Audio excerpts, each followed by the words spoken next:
Good afternoon, ladies and gentlemen of the media, and thank you for being here today. Before I get started, I want to acknowledge everyone with me today. We have the Minister of National Security, the Honorable Wayne Keynes, JPNP, the Junior Minister of Finance, the Honorable Wayne Ferbert, JPNP, Ms. Cheryl Ann Lister, Chair of the National Anti-Money Laundering Committee, Mr. Ross Weber from the Bermuda Business Development Agency, Ms. Grania Richmond from the Bermuda Insurance Management Association, Ms. Sylvia Oliveira from the Bermuda International Long-Term Insurers and Reinsurers, Ms. Leila Medeiros, the Association of Bermuda Insurers and Reinsurers, Mr. Michael Collins, representing the Bermuda Bankers Association, Amanda Outerbridge, representing the Bermuda Monetary Authority, Richard Winchell, representing the Association of Bermuda International Companies, and Ms. Kendra Burgess, representing the Bermuda Chamber of Commerce. Thank you for joining me here today. We are all here today to launch a public awareness campaign calling on everyone in Bermuda to join the continuing national efforts to combat global financial crime. This awareness campaign is called It's Just Good Business, because it really is all about our ability to continue to be a robust and credible jurisdiction in which to do good business. It highlights efforts underway by government, the responsible authorities, and Bermuda-based businesses to ensure Bermuda meets the highest standards for anti-money laundering and anti-terrorist financing and is effective in its work to fight these unacceptable crimes. This means having a strong framework to combat money laundering and terrorist financing and ensuring that we enforce the rules.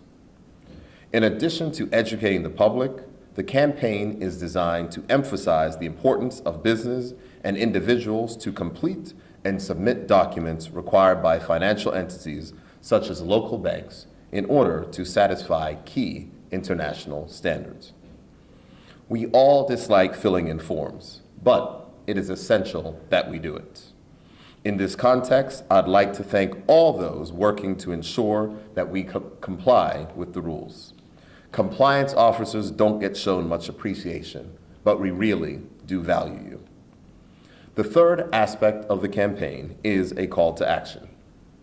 Individuals and organizations, you need to understand your obligations to report suspicious financial activity you encounter, and then follow through by appropriately providing such reports. These are known as Suspicious Activity Reports, or SARs, and the authorities depend on all of us to play our part to draw attention to these behaviors. To file a confidential suspicious activity report, contact the Financial Intelligence Agency at 292-3422 or visit their website at fia.bm. The team there will be pleased to guide you on what is required. This wide-ranging campaign, which has been developed and funded jointly by the public and the private sector, is a genuine public-private partnership. It should be highlighted that a big part of Bermuda's success as an international financial center can be attributed to the strong commitment at all levels of the public and private sectors to ensure that our jurisdiction's quality, reputation is protected. This campaign is indicative of that partnership. The ads will run for the remainder of this year to highlight Bermuda's strong commitment to the prevention and detection of these crimes. We launched the website today, www.goodbusiness.bm. It contains a great deal of useful and important information on these matters. Over the next few months, you will see this campaign in many places, on the back of buses, posters, in the newspaper, radio ads, social media channels, online news sites, pens, stickers, and videos to reinforce the message. Bermudian musician Mr. John Woolridge is the voice of the campaign, and you will hear him on the motion graphic video and in the radio commercials. The campaign aims to wear public awareness about anti-money laundering and anti-terrorist financing in a year when Bermuda will be assessed by the Caribbean Financial Action Task Force, or CFATF for short. Bermuda will be assessed for its effectiveness in preventing and enforcing measures to combat financial crimes, and a team of assessors will visit the island to meet with government agencies and also agencies in the private sector. Bermuda is focused on strengthening its effectiveness in combating money laundering because it is vital for maintaining our sterling international reputation. In order to keep this reputation, we must be in compliance. So again, I thank everyone for coming together to create this awareness campaign and for being in attendance today as we launch this important Bermuda initiative. We are especially grateful for the teams at the BDA, the BMA, and ABIC for driving this initiative, to international business associations and the corporate sector for supporting it.